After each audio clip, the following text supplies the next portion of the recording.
ಆಧುನಿಕ ಕಾಲಘಟ್ಟದಲ್ಲಿ ಹೆಣ್ಣು ಮಕ್ಕಳು ಮಾನಸಿಕ ಹಾಗೂ ದೈಹಿಕ ಶೋಷಣೆಗೊಳಗಾಗಿ ಸಮಾನ ಅವಕಾಶಗಳಿಂದ ವಂಚಿತರಾಗಿ ಬದುಕು ಸಾಗಿಸುತ್ತಿರುವುದು ಆತ್ಮವಿಮರ್ಶೆಗೆ ಒಡ್ಡಿಕೊಳ್ಳಬೇಕಾಗಿರುವ ವಿಚಾರ ಎಂದು ಮುಖ್ಯಮಂತ್ರಿ ಸಿದ್ದರಾಮಯ್ಯ ಹೇಳಿದ್ದಾರೆ.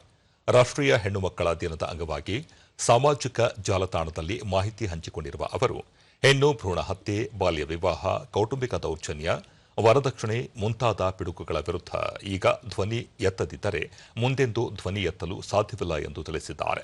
ಹೆಣ್ಣು ಮಕ್ಕಳ ಶಿಕ್ಷಣ, ಉದ್ಯೋಗ, ಘನತೆಯ ಬಗೆಗಿನ ಕನಸಿಗೆ ಬೆಂಬಲವಾಗಿ ನಿಂತು ಅವರನ್ನು ಸಮಾಜದ ಆಸ್ತಿಯಾಗಿ ಬದಲಿಸುವ ಹೊಣೆ ನಮ್ಮೆಲ್ಲರದ್ದು. ಖಾತರಿ ಯೋಜನೆಗಳ ಮೂಲಕ ರಾಜ್ಯದಲ್ಲಿ ಸ್ತ್ರೀ ಸಬಲೀಕರಣದ ನವಯುಗ ಆರಂಭಗೊಂಡಿದೆ. ಶಕ್ತಿ, ಗೃಹಲಕ್ಷ್ಮಿ, ಗೃಹಜ್ಯೋತಿ ಯೋಜನೆಗಳು ವಿಶ್ವಸಂಸ್ಥೆಗೆ ಪಾತ್ರವಾಗಿವೆ ಎಂಬುದು ಹೆಮ್ಮೆಯ ಸಂಗತಿ. ಹೆಣ್ಣು ಮಕ್ಕಳ ಸುರಕ್ಷತೆ ಹಾಗೂ ಸಬಲೀಕರಣಕ್ಕೆ ರಾಜ್ಯ ಸರ್ಕಾರ ಒತ್ತು ನೀಡಿದೆ ಎಂದು ಹೇಳಿದ್ದಾರೆ.